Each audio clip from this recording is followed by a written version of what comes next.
You know how we're always hearing about the average this or the average that, the average salary, average temperature, you name it.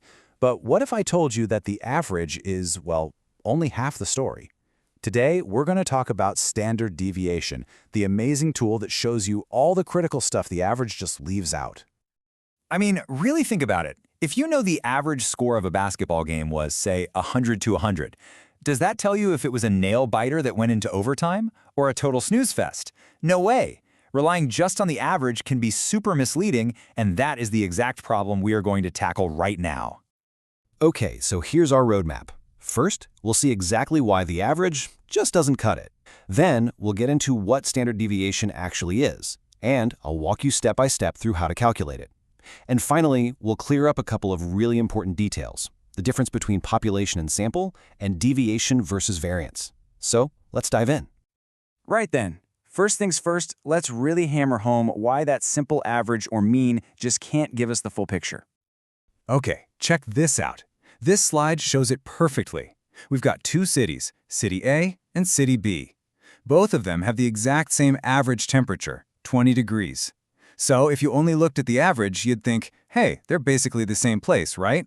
But look closer. City A is super stable, always hanging right around 20 degrees. But City B? It's all over the place, with wild swings from cold to hot.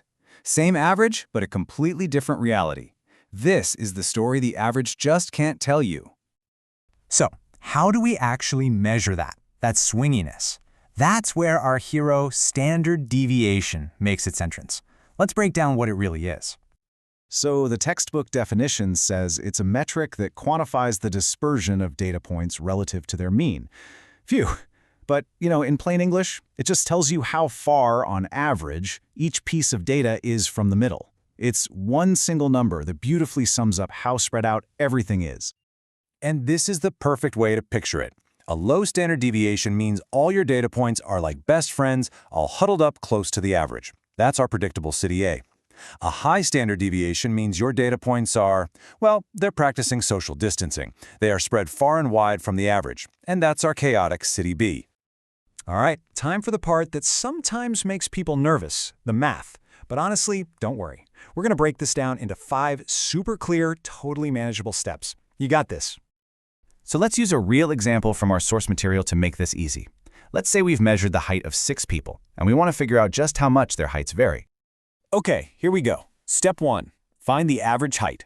Simple enough. In our case, it's 155 centimeters.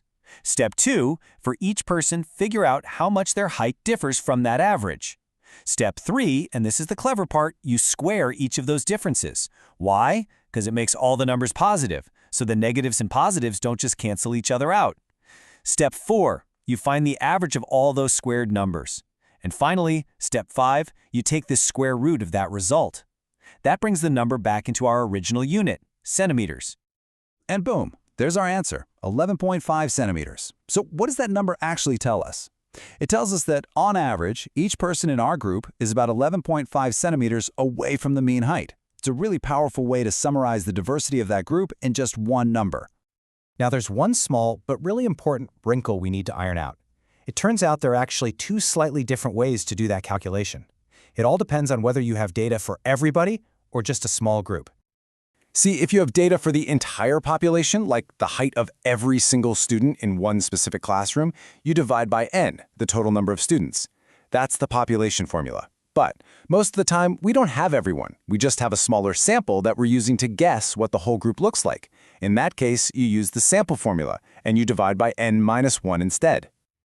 So when do you use n-1? Well, basically any time your data is just a piece of a bigger puzzle.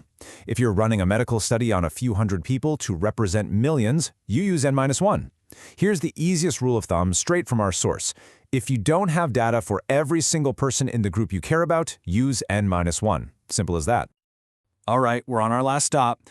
You might hear another word thrown around when people talk about standard deviation, and that word is variance. They are super closely related. Think of them like 2 sides of the same coin. So here's the key difference. Variance is just the standard deviation squared. It's actually the number we had back in step 4 of our calculation, right before we took the square root. The big problem with variance is the units. If your heights are in centimeters, your variance is in square centimeters, which, let's be honest, is a pretty weird concept. It's hard to picture. Standard deviation does us a huge favor by taking that final square root to get back to the original units, which makes it way, way easier to understand. And that's exactly why our source material leaves us with this piece of advice. When you're just trying to describe how spread out your data is in a way that actually makes sense to a human being, standard deviation is the tool you want. It speaks the same language as your data. So, from now on, whenever you see an average being reported in the news, at work, anywhere, I want you to ask yourself, wait a minute, what's the standard deviation? What's the real story about the spread that this one little number is hiding from me? Now that you know what you're looking for, I promise you're going to start seeing it everywhere. Thanks for tuning in.